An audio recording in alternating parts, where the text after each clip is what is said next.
On the morning of his 18th birthday, a boy walked into a bank branch with a $9 money order and a question no one there was prepared to answer.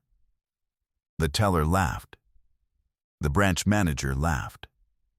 The security guard, to his credit, did not laugh. He just looked at the floor. What none of them understood was that the $9 was not an offer.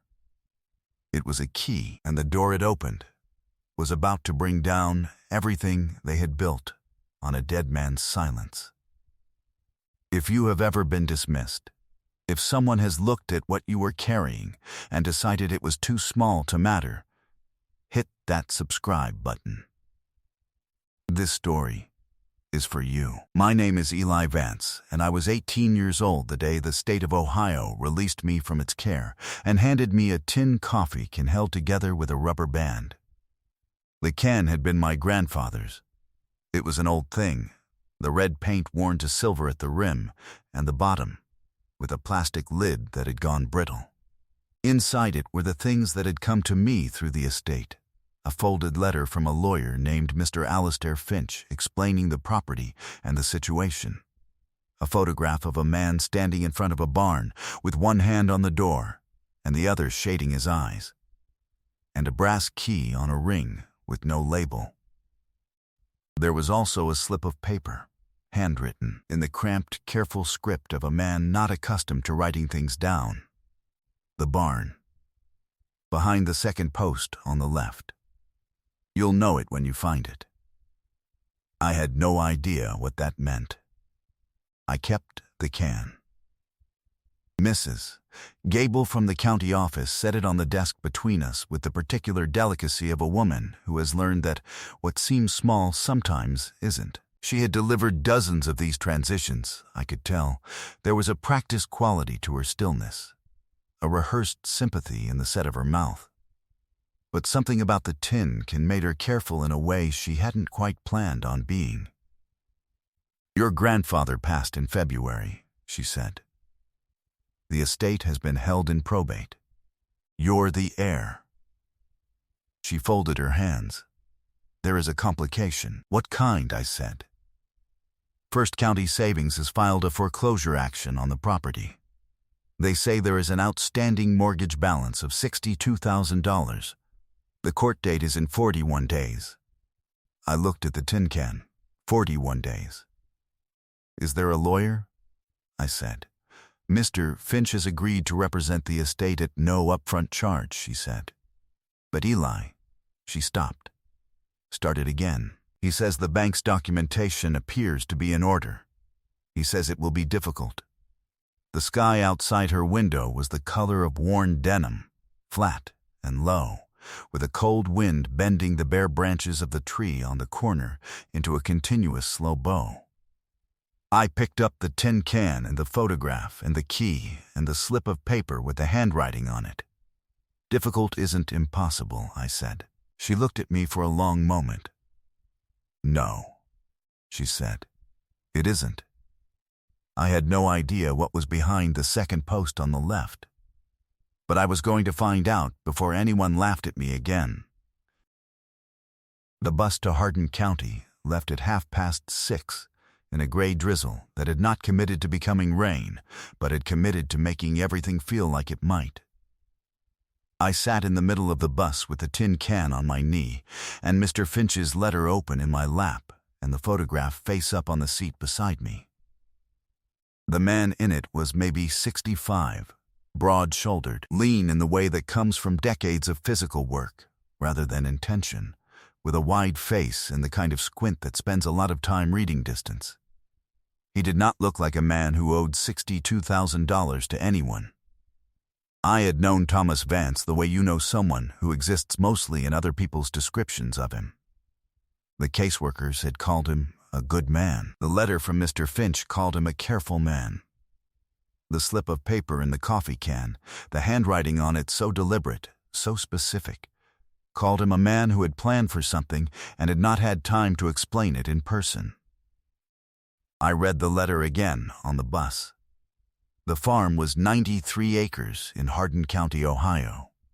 The farmhouse, a barn, a grain storage building, a woodlot on the eastern edge, assessed at $340,000. First County Savings had filed their foreclosure action 11 days after my grandfather died. 11 days.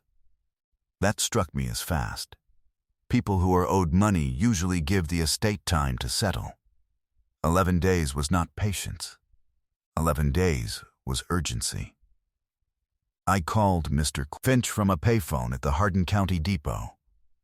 His voice was what I expected from the letter, dry and precise, with the careful rhythm of a man who has learned to say only what is necessary and has become, over time, satisfied with that.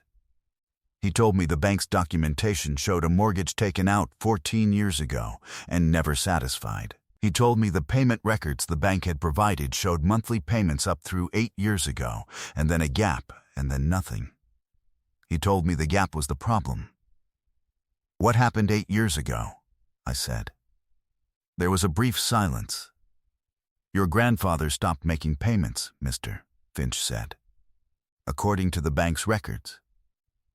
"According to the bank's records," I said. Another brief silence. "Yes," he said. "According to the bank's records." I asked him what the county recorder's office would have, if anything. He said they would have the original mortgage instrument and any recorded satisfactions or payoffs, if any had been filed. I asked what a certified copy of those records would cost. He said $9. I looked out the smeared glass of the pay-phone booth at the gray street and the gray sky, and I thought about the slip of paper and the tin can. A man who wrote things down. A man who was careful. A man who had told me, told whoever came, exactly where to look.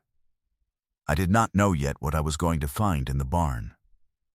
But I knew the $9 was the first step, and I already had it. It was the most important $9 I ever spent. I just didn't know that yet when I pushed it under the window at the county recorder's office.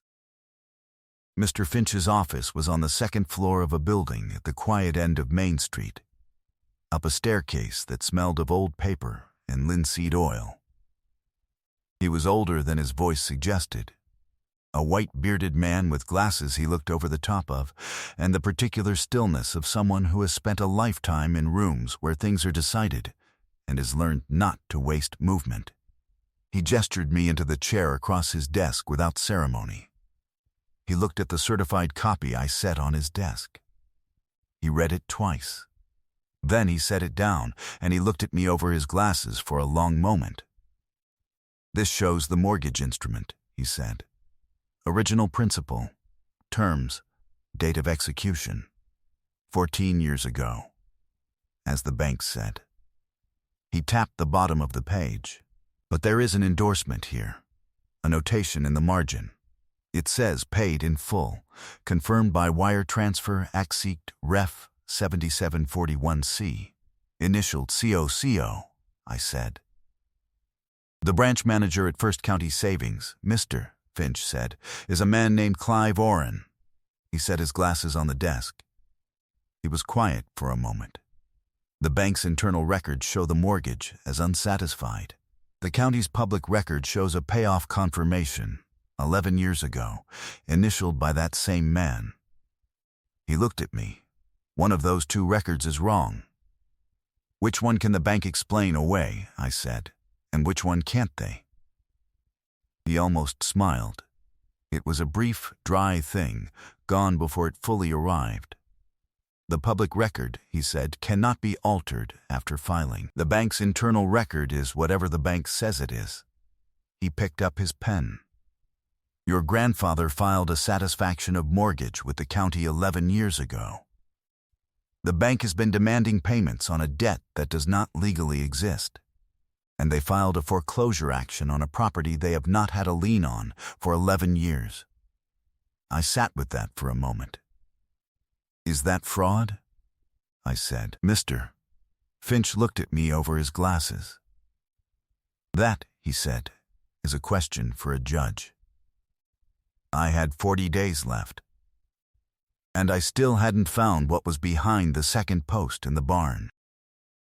The farm was at the end of a road that wasn't marked on any county map I could find, and I understood when I finally reached it why my grandfather had never filed the easement. A man who did not want to be found easily had certain advantages in this county. The road wound back through a stand of bare-limbed oaks and came out at the top of a rise, and the farm below it was larger than I had pictured. The farmhouse was gray-painted clapboard, 2 stories, with a porch that sagged slightly at one end but had clearly been maintained for decades. The boards sound, the railings straight, the chimney intact. The barn behind it was older and taller, weathered to the color of raw timber, and when I pushed open the main door, the smell that came out was hay and rust and cold concrete, and something beneath all of it, something darker and older, like iron left a long time in damp air. Dust motes turned slowly in the single shaft of light from a gap in the roof boards. The stalls were empty. The floor was packed earth and old straw. I counted the posts on the left side. The second one from the door was thicker than the others. Not by much, but enough once you were looking for it. I ran my hands along the back face of it, working down from the top, and about 4 feet from the ground my fingers found a seam in the wood where a piece had been set back in rather than grown as part of the post. The fit was tight, the edges worn smooth with handling. Someone had opened this many times before sealing it for the last time. I worked it loose with my pocket knife. The hollow behind it was about the size of a cigar box, lined with a square of folded oilcloth to keep the damp out. What was inside the oilcloth was a cassette tape, just the tape, no case, with a strip of masking tape on the front labeled in the same cramped handwriting as the slip of paper in the coffee can. "Eli, play this." Below that, in smaller letters, "Battery radio in the house." Top shelf, pantry. I stood in the barn for a moment with the tape in my hand. The dust motes moved in the shaft of light above me. The whole place smelled of oil-stained wood and old hay, and the specific cold of a building that has been empty long enough to take on the temperature of the ground beneath it. I had never heard my grandfather's voice. I was about to. I went to the house, found the radio where he said it would be, behind a row of mason jars on the pantry shelf. The batteries were old, but they held. I sat down at the kitchen table in the gray light coming through the window and I pressed play. My grandfather's voice came out of the speaker the way voices do that you have never heard before, but somehow still recognize. Slow and low and deliberate, with the particular cadence of a man who has rehearsed what he wants to say and is still being careful anyway. He said, "Eli, if you found this, then I didn't get to tell you in person, and I'm sorry for that. I'm going to tell you some things now, and I need you to listen all the way through before you do anything." I sat at that table in the cold, and I did not move. I listened to every word. He had paid off the mortgage 11 years ago. He said. Wire transfer, confirmed by the bank officer in writing, reference number 7741C. He had gone to the county recorder the same week and filed the satisfaction of mortgage himself, paid the filing fee, taken his stamped copy home and put it in the coffee can. He described the confirmation number slowly enough that a person could write it down, which I did. On the back of the photograph, he named Clive Oren as the officer who had processed the payoff and initialed the confirmation. He said the name twice, deliberately, as if he knew the tape might be listened to in a room full of people who needed to hear it clearly. He said, 3 years after I paid it off, the bank sent me a statement saying I owed $62,000 in arrears. I went in. I showed them the county record. The man I talked to, not Oren, someone else, said there had been an administrative error, and he would look into it. I never heard back. I wrote 2 letters. No response. I was going to hire a lawyer, but I got sick before I could, and then I got sicker, and it became the kind of thing you mean to do and don't. He paused on the tape. I heard him breathe. The silence lasted long enough that I thought for a moment the tape had ended. Then he said, "I should have fought it sooner. I want you to know that the farm is yours, free and clear, and has been for 11 years. The coffee can has the papers. The county record has the filing. And if someone is still trying to take it from you, and I think they might be, because Clive Oren is not a man who forgets an opportunity he let pass once, then everything you need is in what I just told you." The tape ran a little longer. He said he was sorry he had not found a way to reach me. He said he had tried, more than once, and that the trying had been turned back by people whose job it was to turn such things back, and he had not had the strength left to fight both that and the sickness at once. He said he hoped I was well. He said the farm had been the best work of his life, and he had always believed someone from the family would come back to it. He said, "The Northfield has a problem with drainage, but the soil is good. Don't let anyone tell you otherwise." Then the tape clicked and went silent. I sat at the kitchen table for a long time without moving. The cold in the house was the cold of a place that has been empty for months, deep and still. The kind of cold that is soaked into the plaster and the floorboards and the wood of the window frames and will take a whole season of fires to push back out. Outside, the bare oak branches moved slightly in the wind. A nail somewhere in the roof ticked in the change of pressure. Dust motes drifted through the rectangle of gray light above the table. I had just heard my grandfather's voice for the first and only time. I was 18 years old, and I had arrived too late to meet him, but not too late to hear what he had left for me, and the two things sat in my chest together at once. The grief of it and the purpose of it. And I did not know which was heavier, and I sat there until I did. I played the tape a second time. I wrote down the confirmation number.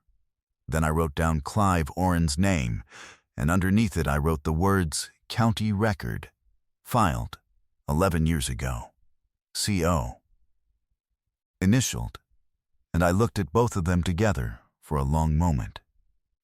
A man who had been certain a dead farmer's orphaned grandson would never find the proof. A bet placed on silence and distance, and the reliable tendency of institutions to outlast the patience of the people they wrong. He had not counted on a tin coffee can with a rubber band around it. I walked into the courthouse 22 days later, not knowing that everything was about to change in the space of an afternoon. Mr. Finch filed the motion on a Tuesday. The certified county record, the cassette tape transcript he had notarized, the confirmation number, the initials. He filed a motion to dismiss the foreclosure action on the grounds that the underlying lien had been satisfied 11 years prior and was fraudulently represented in the bank's filing as active. He also filed, separately, a complaint with the State Banking Commission. The bank's attorneys, 2 of them, from a firm in Columbus, in suits the cost of which I tried not to calculate, came to the hearing with a thick stack of their own documentation. Their position was that the county record notation was a clerical error, that the wire transfer reference had never been confirmed internally, that the satisfaction of mortgage had been filed in error and should be treated as void. Judge Harriet Wohl looked at them for a moment when they finished. She was a compact woman in her 60s, with white hair cut short, and the expression of someone who has spent 30 years in a courtroom and has seen every variety of argument, and has developed a certain economy of patience as a result. She looked at the bank's attorneys, and then she looked at Mr. Finch, and then she picked up the certified county record and read the marginal notation again. She said, "Counsel, are you telling me that your client's own officer initialed a payoff confirmation on a public record 11 years ago? Your client then continued to demand payment on the same instrument for 3 years. Your client received written notice of the dispute and did not respond. And your client filed a foreclosure action 11 days after the mortgagee's death. And your position today is that the public record is the error? The lead attorney said that the facts were more complex then. She said, "I'm going to stop you there." She set down the county record. She looked at both sides of the courtroom. She said she was issuing an immediate stay on all foreclosure proceedings, pending a full evidentiary hearing. She said she was referring the matter to the State Banking Commission for investigation of potential mortgage fraud. She said she was ordering First County Savings to produce the complete mortgage account file, all internal communications related to account reference 7741C, and the personnel records of the officer whose initials appeared on the public satisfaction of mortgage. She looked at the bank's attorneys. She said, "Gentlemen, I suggest you call your client." They left the courtroom without looking at me. I watched them go. The lead attorney was already reaching into his jacket pocket for something. A folded paper, a pen, I couldn't tell, before the door swung shut behind him. Mr. Finch gathered his papers with the unhurried precision of a man who has been in many courtrooms and has learned that the moment of victory is not the moment to be in a hurry. He straightened the stack. He put it in his case. Then he looked at me over his glasses and he said, "Your grandfather was a careful man." "Yes," I said. He was. The bank made a settlement offer 14 days later. $14,000, full release of any and all claims, a letter of apology drafted by their attorneys in language so careful it contained no actual admission of anything. Mr. Finch advised me to decline. I declined. What followed was not quick. It took 11 months and 2 depositions and a State Banking Commission audit that found irregularities in 9 other mortgage accounts that I was not a party to and whose holders I will never know. At the end of it, the farm was confirmed free and clear. The foreclosure filing was expunged from the public record, and there was a judgment against First County Savings that I am not permitted to discuss in specific terms, but that I will say was sufficient to make the Northfield's drainage problem feel like a very small concern by comparison. Clive Oren retired from the bank in the 3rd month of the investigation. He did not retire voluntarily. I stand at the door of the barn sometimes now, in the early mornings, with the tin coffee can on the workbench behind me. I don't keep anything in it anymore. The papers are filed properly, with Mr. Finch, with the county, with a fireproof box in the farmhouse. But I keep the can on the bench because of what it felt like to carry it off a caseworker's desk when I was 18 years old and had nothing else, and to hold it on a bus, and to open it in a kitchen that smelled of cold and old wood, and find out that a dead man had thought carefully about what I would need and had put it somewhere I could find it. He planned for me. He did not know me. He planned for me anyway. The $9 money order still exists. I had Mr. Finch frame it after the settlement. It hangs on the wall of the farmhouse beside the photograph of Thomas Vance, with his hand on the barn door, squinting into the distance. And I look at them together sometimes, and I think about what it means to carry something that looks like nothing. A tin can with a rubber band, a cassette tape behind a loose post, a $9 piece of paper that the teller laughed at and the judge did not. They laughed because it was small. They were right that it was small. They were wrong about what small things can open. The Northfield still has a drainage problem. I am working on it. If you have ever walked into a room carrying something and watched someone look at it and decide it wasn't worth taking seriously, I want you to know that the outcome of that moment has nothing to do with what they thought of what you were holding. It has to do with what you knew about it that they didn't. My grandfather spent 11 years certain that somewhere, on a shelf in a county records office, the truth was sitting in a file folder, waiting for someone who knew to ask for it. He left me the instructions to go ask. $9 and a walk across a parking lot and a clerk who handed me a certified copy without looking up from her desk. That is all it took to freeze a foreclosure. That is all it took to bring down everything they had built on a lie. Tell me about a time the system underestimated what you had in your hands. Leave it in the comments. I want to know every one of those stories. I read every single one. Thank you for listening.